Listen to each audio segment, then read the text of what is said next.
Good day, everyone.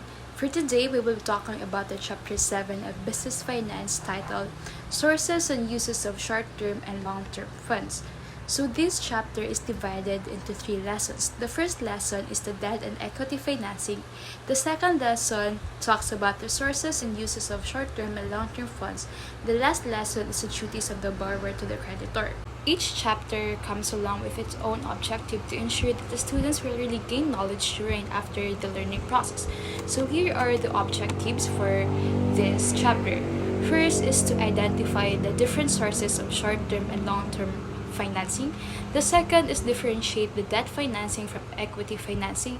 The third one is to understand the advantages and disadvantages of the different sources of financing. The fourth one is to identify the more appropriate source of financing given a funding requirement. The last objective is know the obligation of the borrowers to their creditor.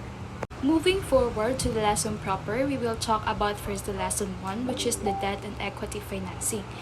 So we have 2 sources of financing. The first is the debt financing and the equity financing. So debt financing involves the borrowing of money and paying it back with interest. This can be in the form of borrowing from the bank or any other lending institution. So if a company or business borrows money from the bank or any other lending institutions, payments have to be made on time because unpaid interest and principal leads to penalties and more interest. A company or business will only resort to borrowing of money if they are having financial troubles or they just want to expand their business. So despite knowing one of the disadvantages of debt financing, some business and companies still do borrow money to fund their working capital requirements and expansions. But if managed properly, debt financing can be a big help to the company and let it grow more. Moving forward to the advantages of debt financing. The first one is the creditors generally do not intervene in the decision of the management. So this means that the lender has no control of your business. Once you pay the loan, your relationship with the financier ends there. They will not have any say about your business because you already paid the amount you owed from them.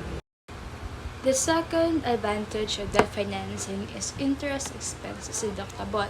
Let's just say that a company earns 500,000 pesos and the interest expense is 80,000 pesos. So the remaining 420 pesos is the only taxable income of the company.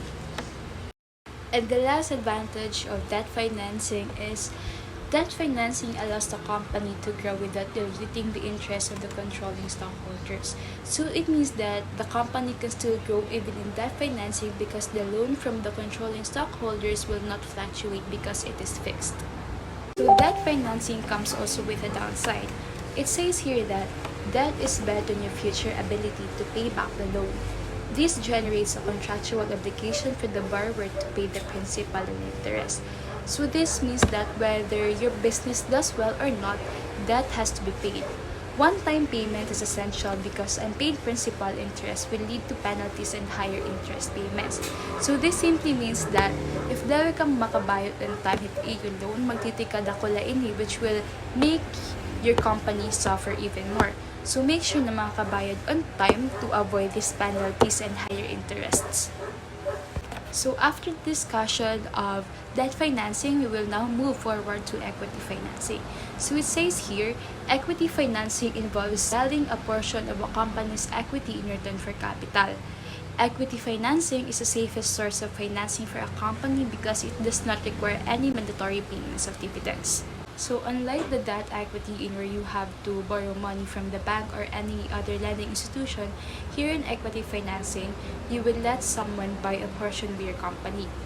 So to have a better understanding on what equity financing is, I will tell you a scenario in where equity financing takes place. So for example, I am an owner of a certain company, then I might need to raise capital to fund my business expansion.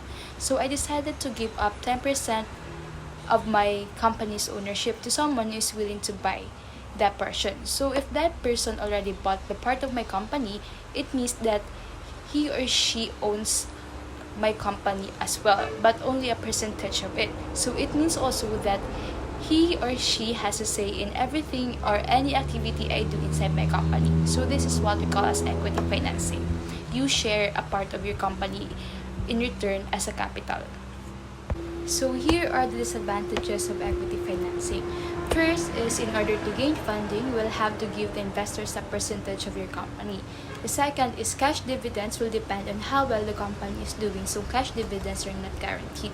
So you, as the original owner of the company, you have to share your profit and to consult with your new partners anytime you make decisions affecting the company.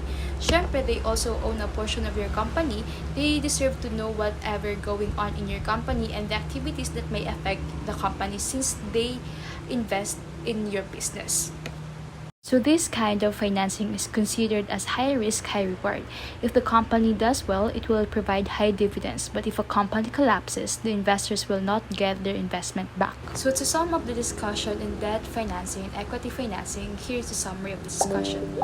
First is debt financing involves the borrowing of money and paying it back with interest. While equity financing involves selling a portion of a company's equity in return for capital. So here ends the discussion of Lesson 1 for Chapter 7. I hope you learned something. Thank you for listening.